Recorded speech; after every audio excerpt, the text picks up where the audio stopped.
Hello. एक बार फिर से इस पेरेंटिंग जर्नी में आप सभी का बहुत बहुत स्वागत है। तो आज हम बात करते हैं पेरेंटिंग स्टाइल के बारे में। तो जो 4 मुख्य पेरेंटिंग स्टाइल बताए गए हैं उनमें सबसे पहला parenting style authoritative parenting style है। और ये पेरेंटिंग स्टाइल सबसे ज़्यादा प्रभावशाली और सबसे ज़्यादा संतुलित माना जाता है, क्योंकि इसमें बच्चों को प्यार और अनुशासन दोनों के संतुलन के साथ बड़ा किया जाता है।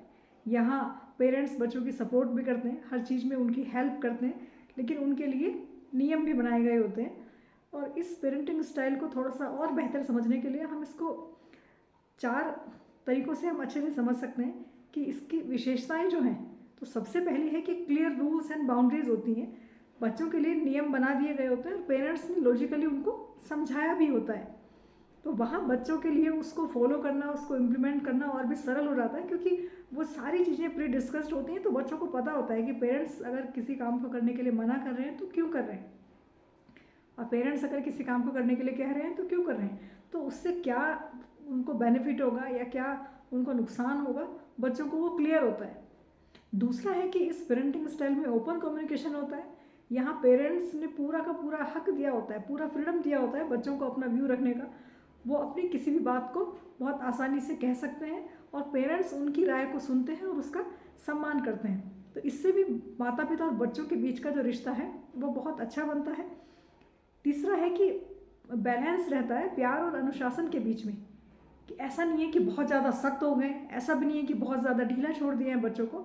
तो प्यार और अनुशासन का जो संतुलन है उसी तरीके से बच्चों की परवरिश की जाती है। तो यहाँ बच्चों को प्यार और सपोर्ट दिया जाता है, लेकिन उनकी गलती के लिए डांटा भी जाता है।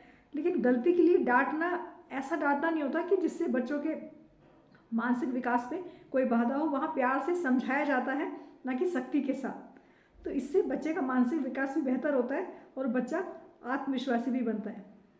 चौथी बात अगर हम करें तो बच्चा यहाँ जो भी बच्चे को फ्रीडम चाहिए होती है वो बच्चे को मिलती है और बच्चा अपनी रिस्पॉन्सिबिलिटी लेना सीखता है। तो पेरेंट्स बच्चे को डिसीजन लेने की पूरी आज़ादी देते हैं, लेकिन साथ साथ उसका पूरा सपोर्ट भी करते हैं। जहाँ भी बच्चे को ज़रूरत हो वहाँ उसकी पूरी हेल्प करते हैं, पूरा सपोर्ट करते हैं। तो इससे जो इम्पैक्ट बच्चे पे आता है, तो सबसे पहले तो बच्चे का सेल्फ कॉन्फिडेंस बहुत हाई लेवल का होता है, जो अथॉरिटेटिव पेरेंटिंग स्टाइल से बच्चे परवरिश होते हैं। दूसरा, वो एकेडमिक्स में बहुत अच्छे होते हैं, डिसिप्लिन बहुत अच्छा होता है, उनकी डिसीजन मेकिंग पावर बहुत अच्छी होती है, बहुत स्ट्रॉन्ग होती है। वो कम समय में सही डिसीजन लेने की जो क्षमता होती है वो उन बच्चों में अक्सर पाई जाती है। तीसरा, वो रिश्ते बहुत बेहतर बना पाते हैं, वो स्कूल में हैं या वो सोसाइटी में हैं या वो फैमिली में हैं। तो उन बच्चों के रिश्ते बहुत अच्छे होते हैं जो प्यार और अनुशासन के बीच बैलेंस रखकर ऐसे माहौल में पले बड़े होते हैं। अभी अगर एक उदाहरण से हमें समझना हो तो हम इसको इस तरह समझ सकते हैं कि माना आपका बच्चा मोबाइल पे बहुत ज़्यादा समय बिताता है, तो अक्सर पेरेंट्स क्या करते हैं, जैसे ही देखते हैं कि मोबाइल ले रहा है बहुत तेज़ डांटते हैं या मोबाइल छीन लेते हैं, मैं तुझे मोबाइल दूंगी नहीं कभी, और 2 दिन बाद फिर दे देते हैं। तो इससे नेगेटिव इम्पैक्ट आता है।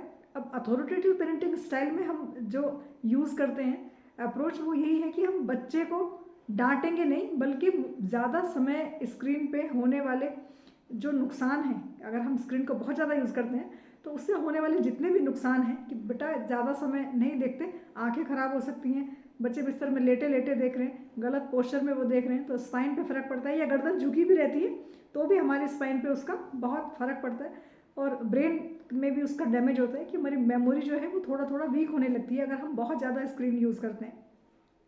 तो इस तरह उसके जो नुकसान हैं उनको समझा कर, और फिर बच्चे का वो समय जिसमें वो मोबाइल ज़्यादा देख रहा है, उसमें उस समय में बच्चे के पास करने के लिए कोई और विकल्प नहीं है कि वो कुछ दूसरा काम करे, कोई और एक्टिविटी करे। तो वहाँ बच्चे से पेरेंट्स कहते हैं कि चलो हम इस समय के लिए एक टाइम टेबल बनाते हैं कि हम इस समय में क्या करेंगे।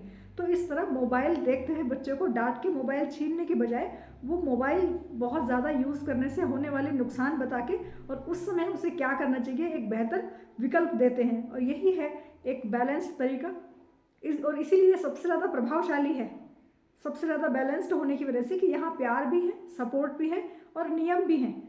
और सबसे बड़ी बात है कि अगर नियम बच्चा फॉलो नहीं करता है तो उसके लिए कोई पनिशमेंट नहीं दी जाती है, बल्कि उसको फिर समझाया जाता है। तो इस तरह करके बच्चा धीरे धीरे समझ जाता है और वो बच्चा बहुत ही कॉन्फिडेंट बच्चा बनता है, बेहतर तरीके से सर्वाइव करता है। तो यदि हम इस तरह से अपने बच्चे की परवरिश करते हैं तो आप उसके रिजल्ट देख सकते हैं। और ये वीडियो आपके लिए थोड़ा सा भी अगर यूज़फुल रहा है तो आप इसको लाइक और शेयर ज़रूर करें, और ऐसे ही पेरेंटिंग टिप्स पाने के लिए इस चैनल को सब्सक्राइब करना ना भूलें। Thank you.